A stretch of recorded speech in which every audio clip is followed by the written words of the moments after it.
I have given you 2 minutes more than I have given you 2 minutes more than what is allotted to you. Thank you. Please go ahead. Sabapathi மहोदय என்பதை சொல்லி இந்த வாய்ப்புக்கு நன்றி கூறி முடிக்கிறேன். धन्यवाद सभापति महोदय। आज आपने महामहिम राष्ट्रपति महोदय के अभिभाषण पे जो बोलने का अवसर प्रदान किया उसके लिए धन्यवाद जोहार। एक तरफ हम और पूरा देश और विशेषकर जो सत्ताधारी लोग हैं कि हम उस बात की खुशी मना रहे हैं कि हमारे देश के महामहिम राष्ट्रपति महोदय एक आदिवासी समुदाय से आते हैं और साथ ही एक महिला है। लेकिन वर्तमान में देखा गया है पूरे देश के अंदर अगर सबसे ज्यादा अगर कोई पीड़ित है, किसी पे अत्याचार हो रहा है तो वो आदिवासी समुदाय है और महिलाएं हैं। आज मणिपुर का उदाहरण देख लें। हम ये कह रहे हैं कि हमारे देश की महामहिम, हमें भी खुशी है, लेकिन एक तरफ तकलीफ है इस बात की कि देश के अंदर आदिवासी समुदाय के साथ सबसे ज्यादा अत्याचार हो रहा है और महिलाओं के साथ सबसे ज्यादा अत्याचार हो रहा है। इसका ताजा उदाहरण मणिपुर का देख लो, राजस्थान, मध्य प्रदेश, छत्तीसगढ़ के अंदर देख लो।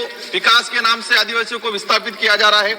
एक दौर था आजादी के बाद इस देश की आम जनता ने, गरीब ने, आदिवासी ने ये सांस ली थी कि हम अच्छे दिन आएंगे, उज्जवल भविष्य होगा। हमने देखा है वो दौर कि आज से 20-25 साल पहले आदिवासी, गरीब, दलित व्यक्ति अपनी जरूरतें पूरी करने के लिए, अपने बच्चों को पढ़ाने के लिए, अपनी बीमारी का इलाज कराने के लिए जमीन और जेवरात गिरवी रखता था।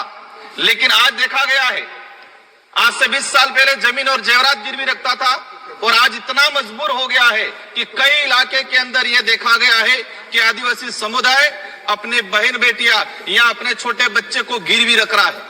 आज उस हमारे डबल इंजन की सरकार है, राजस्थान के अंदर कोटड़ा में आए दिन घटनाक्रम हो रहे हैं कि आदिवासी समुदाय के ऐसे हालात हो गए हैं। इन पहाड़ों के अंदर सरकार की योजना कागजों में रहती है, धरातल पर नहीं पहुंच पाती है और कई ऐसी घटना सामने आई है कि इन परिवारों ने बच्चों को गिरवी रखा है, नाबालिग बच्चों को गिरवी रखा है गुजरात के अंदर, कई इलाके के अंदर। ये छोटा मोटा आंकड़ा नहीं है, ये आंकड़ा सैकड़ों में आया हुआ है और हम बड़ी बड़ी बातें कर रहे हैं। महामहिम सभापति महोदय, आज ये देखा गया है कि हम आत्मनिर्भर की बात कर रहे हैं। हमारे बड़े बुजुर्ग भी कहा करते थे कि बच्चे को पैरों पे खड़ा करना सिखाना है, मतलब उसको आत्मनिर्भर बनाना है। लेकिन आज देखा गया है कि देश की आम जनता आत्मनिर्भर कम होती जा रही है और किसी न किसी ऐसे माहौल बना दिया गया है कि वो हर किसी पे निर्भर होता जा रहा है और विशेषकर देखा गया है आदिवासी, दलित या पिछड़ा वर्ग। माननीय सभापति महोदय, अभिभाषण के दौरान आदिवासी इलाके के अंदर 30 मेडिकल कॉलेज की बात हुई, अच्छी बात है, हम भी चाहते हैं, लेकिन इन मेडिकल कॉलेज के धरातल पे स्थिति क्या है? कई ऐसे केस आए हैं, एक डिलीवरी महिला उस मेडिकल कॉलेज में जा रही है, सोनोग्राफी के लिए चिट्ठी लिखवा रही है और उसका नंबर आ रहा है 1 महीने बाद, तब तक तो बच्चा पैदा हो रहा है और बच्चे का नामकरण भी हो रहा है, तब तक नंबर आ रहा है। कई ऐसे केस आए, हमारे डूंगरपुर का केस आया था कुछ समय पहले, जब व्यक्ति गया इलाज के लिए, उसका नंबर आया 1 महीने बाद और तब तक उसका अंतिम संस्कार हो गया था। ये स्थिति बनी हुई है, मतलब पीएससी, सीएससी से भी बदतर स्थिति मेडिकल कॉलेज की बनी हुई है धरातल पे अंदर। अगर हम जाएंगे वहां, मैं खुद सांसद हूं, मैंने कई विजिट किया, मेरे वहां संसदीय क्षेत्र बांसवाड़ा डूंगरपुर में जमीर नहीं मानता वहां जाने का, क्योंकि ऐसे हालात बनी हुई है, ये पड़े रहते हैं लोग, नंबर नहीं आता है, जांच नहीं हो पा रही है। तो हम चाहते हैं कि जो योजना है उसको धरातल पे इम्प्लीमेंट किया जाए। माननीय सभापति महोदय, आयुष्मान कार्ड की बात की गई, अच्छी बात होना चाहिए, लेकिन देश के अंदर ऐसे कई किस्से आए हैं पिछले 2-3 सालों के अंदर कि दवाई का पैसा नहीं मिलने से अपने परिवार की पालन नहीं कर पाया, वो इलाज नहीं करा पाया तो आत्महत्या की गई है।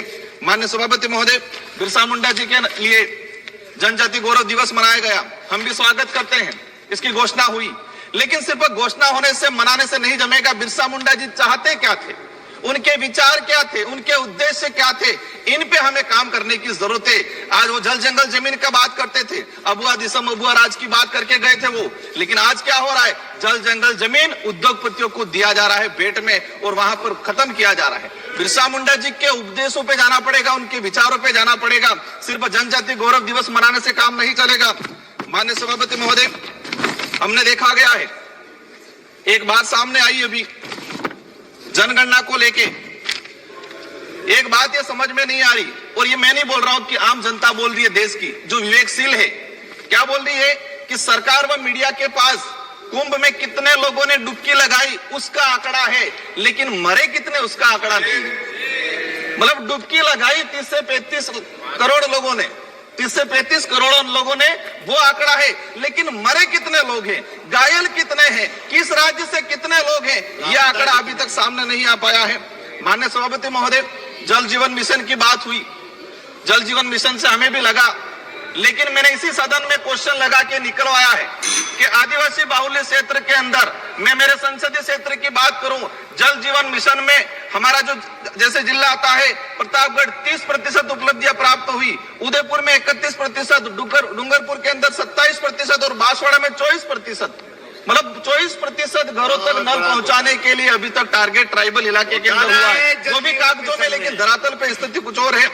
माननीय सभापति महोदय, हमारा वहां पर करना बेक वाटर सरकार में हमने सेंक्शन कराया था, लेकिन उसका आज तक वर्क ऑर्डर नहीं गया। अंतिम में एक लाइन, एक मिनट का सर रहा है।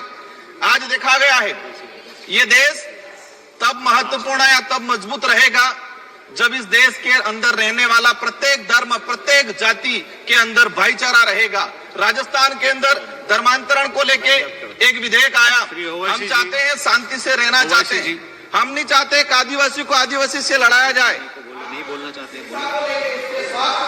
ओवैसी जी प्लीज, ओवैसी जी प्लीज, नहीं सर, नहीं सर, नहीं ओवैसी जी प्लीज।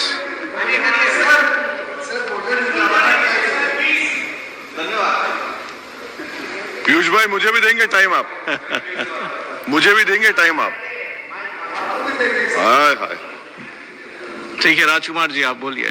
जी माइक तो ऑन करें। चलिए सरकार की बात। सर हकीकत ये है, मैंने ये ऑथेंटिक आंकड़े के साथ बोल रहा हूं कि जिस स्कूल के अंदर आज से 10 साल पहले सरकारी स्कूल में 200 बच्चे पढ़ रहे थे, उसी स्कूल में आज 50 बच्चे पढ़ रहे हैं। ट्राइबल इलाके के अंदर 3-3 क्लास के बच्चे एक रूम में बैठ रहे हैं, किस क्वालिटी का एजुकेशन जा पाएगा?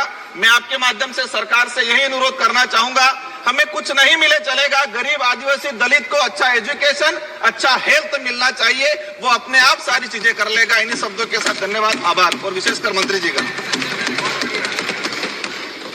जनाब असदुद्दीन ओवैसी जी।